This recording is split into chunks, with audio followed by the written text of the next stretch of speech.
கிறிஸ்துவில் பிரியமானவர்களே, ஆண்டவராகிய இயேசு கிறிஸ்துவின் நாமத்திலே உங்கள் யாவரையும் வாழ்த்தி ஆசீர்வதிக்கிறேன்.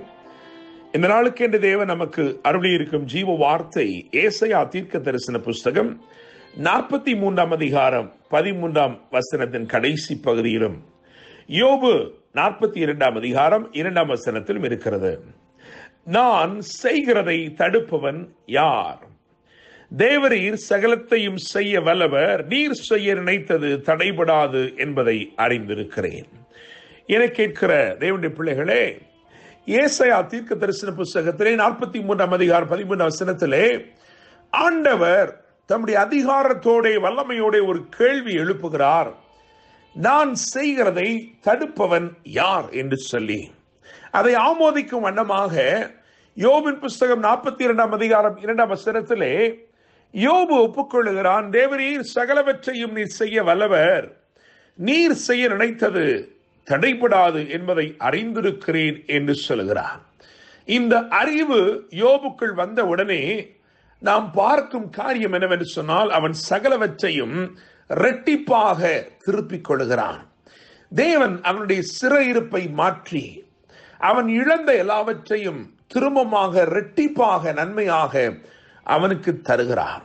எனவே நான் நம்புகிறேன், விசுவாசிக்கிறேன், இன்றைக்கு தேவன் ஒரு காரியத்தை உங்கள் வாழ்க்கையில செய்ய தீர்மானித்து விட்டார். அவர் நீங்கள் இழந்ததை திரும்ப தரும்படிக்கு தீர்மானித்திருக்கிறார். அவர் சில கிரியைகளை உங்கள் வாழ்க்கையில செய்ய தீர்மானித்திருக்கிறார்.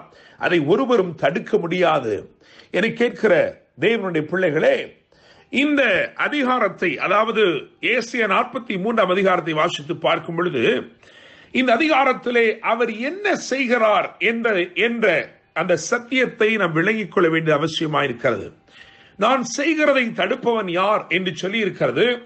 அவர் என்ன செய்ய விரும்புகிறார் என்று ஒரு 3 காரியங்களை உங்கள் வாழ்க்கையில் நான் சொல்லும்படி விரும்புகிறேன். இந்த வசனத்தின் அடிப்படையிலே நான் சொல்லும் இந்த வார்த்தைகள் நிச்சயமாய் உங்கள் வாழ்க்கையிலே நிறைவேறும் காரியங்களாய், இன்று நடந்தேறும் காரியங்களாய் இருக்கிறது. தேவனுடைய பிள்ளைகளே, முதலாவதாக 14 எடுத்து பார்க்கும் பொழுது, அந்த 14 எப்படி எழுதியிருக்கிறது? உங்களுக்காக அரண்களெல்லாம் இடிந்து விழவும், கல்தேயர் படவுகளில் இருந்து அலறவும் செய்யத்தக்கவர்களை பாபிலோனுக்கு அனுப்பினேன் என்று எழுதியிருக்கிறது.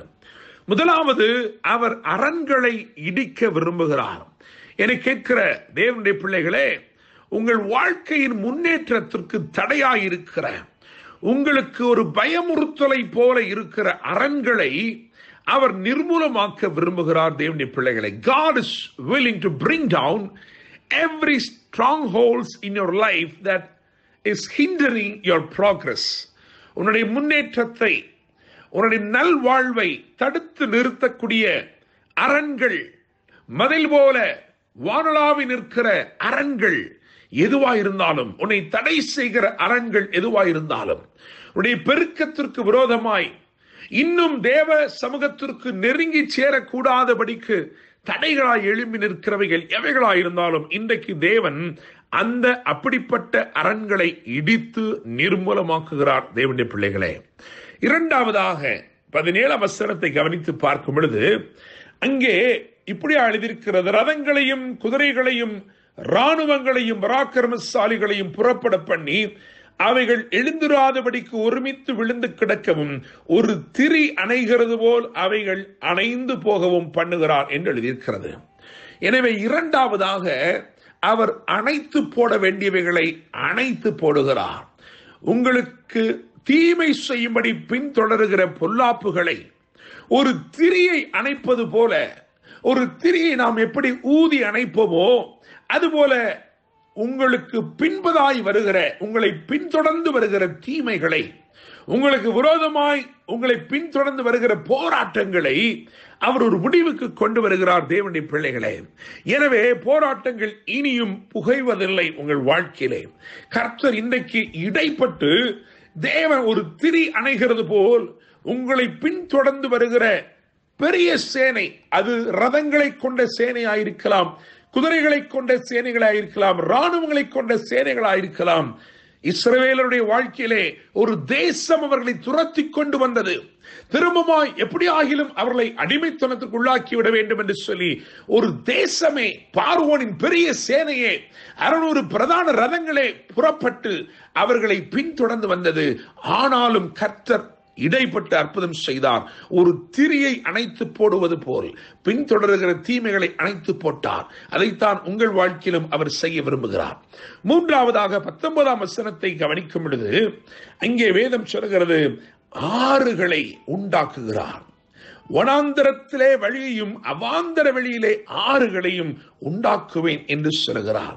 என கேட்கிற தேவனுடைய பிள்ளைகளே, அவாந்தர வெளியிலே ஆறுகள், நினைத்து பார்க்க முடியாத விதத்திலே, நினைத்து பார்க்க முடியாத இடங்களில் இருந்து ஆறுகள் புறப்பட்டு வனாந்தரங்களை வயல்வெளிகளாக மாற்றப் போகிறது.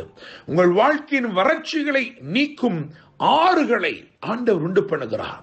God is going to open up resources, unknown resources, resources that are totally alien to you.